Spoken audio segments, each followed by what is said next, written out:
Let's bring in NBC's Aaron McLaughlin in Newark, New Jersey. Our Priscilla Thompson is in El Paso, Texas. Also with us, NBC News Homeland Security correspondent Julia Ainsley and MSNBC legal correspondent Lisa Rubin. Aaron, what do we know about what unfolded there in Newark? Hey there, Anna. Well, we're still working to piece together what exactly happened here in Newark, New Jersey. Yesterday, we spoke to a number of members of this community, and they tell us they are too afraid to speak out. According to media reports, there was an ICE raid at the seafood depot that you see behind me, but the mayor's office at this point not willing to even confirm that. What we know from the mayor in the form of a statement that they issued late last night that ICE arrived at a local business unannounced without a warrant and detained a number of individuals, including undocumented residents, as well as a U.S. citizen. The mayor talking specifically about a military veteran that he says was detained, his military documents questioned. Now, it's unclear from the mayor's release if any arrests were made. ICE has issued a statement responding to the reports of this raid, saying, quote, U.S. Immigration and Customs Enforcement may encounter U.S. citizens while conducting field work and may request identification to establish an individual's identity, as was the case during a targeted enforcement operation at a work site today in Newark, New Jersey. This is an active investigation, and per ICE policy, we cannot discuss ongoing investigations. We have heard from the New Jersey Attorney General in a statement today say that local and state officials were not involved in this raid. Remember, Newark is considered to be a sanctuary city. We are expecting a press conference from local officials in the next hour or so. And hopefully we'll get more details then. Aaron, thank you for bringing us the latest. So, Julia, we now have these disparate reports of ICE agents at businesses in not only New Jersey, but also New York and Massachusetts. But do we know if these are new operations or part of ICE's usual enforcement? Because there's the political optics and reality. So give us that reality check.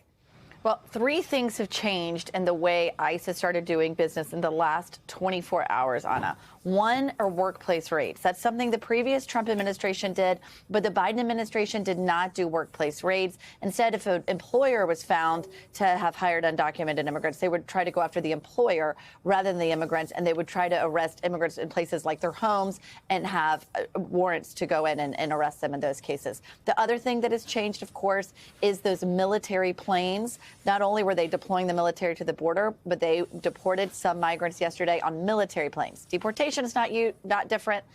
The fact that they're flying them, not different. The planes are different. The other thing is just the sheer numbers. We understand that they deported over 500 migrants just yesterday. On average in September, that's the latest month we have public data available from ICE from the Biden administration. Those were about 282 a day. And we know in the first 24 hours of the Trump administration, they deported roughly 300. So the numbers are getting bigger, the tactics are getting more aggressive, and the way they're deporting them using the military, that has all changed. Other than that, a lot of targets could have already been on this list. In order for them to do investigations and figure out who might be a public safety threat, who they want to go out and target, a lot of that work was actually done under the previous administration, Anna. It's not new for ICE to be arresting immigrants, and it's not new for them to be going after public safety threats. Lisa, the mayor there in Newark said this was a warrantless raid. Is ICE allowed to go into workplaces without a warrant? Yes, for the most part. ICE can enter the public spaces of a workplace. So, for example, they can go into a building's lobby. They can go into a supermarket or a restaurant or a retail store. What they can't do without a warrant, Anna, is obviously they can't enter a home without a warrant, but they also can't enter what are known as like the private spaces of a workplace. Think about what's behind the door, for example, at a restaurant, or what might be in the basement. Those are private spaces. ICE does need a warrant there. The particulars of this raid will need to be sorted out over the next few days. But even the city of New York, in its guidance to people about ICE raids, will say, yes, ICE can enter your public workplace, and you need to know that. Lisa, we also just had the first court block of an executive order issued by President Trump on immigration, specifically his order to end birthright citizenship.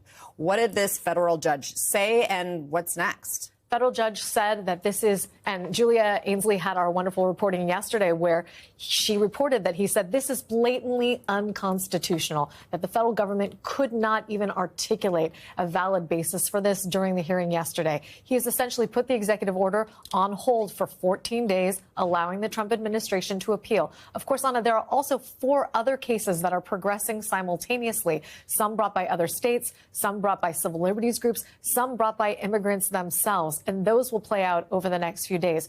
And as we know from Julia's reporting also, this is not scheduled to take effect until mid-February. So this is really just putting on pause something that isn't yet ready to be implemented, but we can expect this to escalate through our appeals courts and through other federal district courts, the trial courts, pretty quickly. Yeah, Judge Kuhnauer saying this is a blatantly unconstitutional order. It took him no time to reach that conclusion. Priscilla, you were there at the border where my understanding is the first troops have now arrived under this new deployment. What do we know about their assignment there in Texas? Yeah, Anna, it is detection and monitoring, not immigration enforcement, that they are going to be doing. And I'll just give you a sense of what's happening on the ground here. We were actually out reporting yesterday when we saw these military planes in the sky, and we immediately made our way over to the Biggs Army airstrip where we are now, and we captured those planes actually landing here, troops getting off of them, and confirmed with the spokesperson at Fort Bliss that those were some of the troops that had been deployed as a part of this U.S. southern border mission, that they expected to receive about 1,500 Army and Marine troops in the coming days to help assist in this mission. And we have seen this morning those military transport vehicles moving around. So there is activity here. And we've also been talking to residents here about how they're feeling about all this. We spoke with a student who is Afro-Latina. She is Cuban and Mexican, about how she is feeling. And I want to play a little bit of that conversation. It's terrifying. I mean, I get scared because of my parents. They're immigrants, and I don't want to be constantly be on the watch out. Have to be scared what's gonna happen. I just want to live a carefree life. I have a friend whose dad, he ended up getting deported, and it's honestly really sad because he wasn't even able to go to her graduation. And as Julia mentioned, this is the first time that we're seeing these military aircraft being used for these missions. We did see one of them taking off yesterday, and a person familiar tells us that that aircraft was bound for Guatemala. Now, as for what these troops who have just arrived are going to be doing today and in the coming weeks and months for however long they're here, we're told that it could look like building border barriers, putting up Constantine wire, that kind of thing, and also assisting with some of the flights that may be leaving from here, but again, not specifically immigration enforcement. And we are also, and so we're keeping an eye here because there could be more planes landing with additional troops, and we're also keeping an eye out in the case that there are more planes leaving with migrants on them. Anna? All right, Priscilla, thank you for that reporting. Go get warm. Looks cold there. Julia, you have some new reporting as well that migrants at the southern border are now being just turned away, even before they are able to go to the ports of entry and make a lawful asylum claim. What more do you have on this? Well, this is something Priscilla and her crew have been helpful in reporting as well. We are getting reports across the border, in fact, it may be border-wide, where migrants are not even allowed to approach a port of entry to make an asylum claim. What that means, Anna, is in effect, the asylum system has come to a complete halt, and the right for anyone to claim asylum at the southern border is now totally taken away, because that was the last place. Trump did away with CBP-1. That allowed migrants to make appointments for asylum on a phone app and wait in northern Mexico until they could come to that appointment.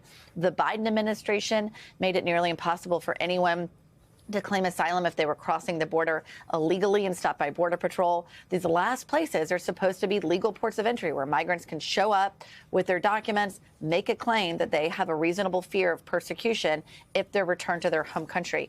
Now we're told they haven't even been allowed to get that far physically. They've been turned back around before they can go in and make that claim. This could end up in a lawsuit. There's already a lawsuit from the ACLU pending right here in federal court in D.C. that sued the Biden administration for restricting asylum in June. They added CBP-1 to that lawsuit on Monday night when Trump made that executive order ending CBP-1. Now we could probably expect that they're going to bring this new way of blocking asylum into that lawsuit and tell the judge, look, there is absolutely no way, and this is in violation of U.S. agreement with international norms, that people need to be able to claim asylum in some fashion, Anna. Right. So to be clear, Julia, right now, as it stands, is there any lawful means of getting into this country?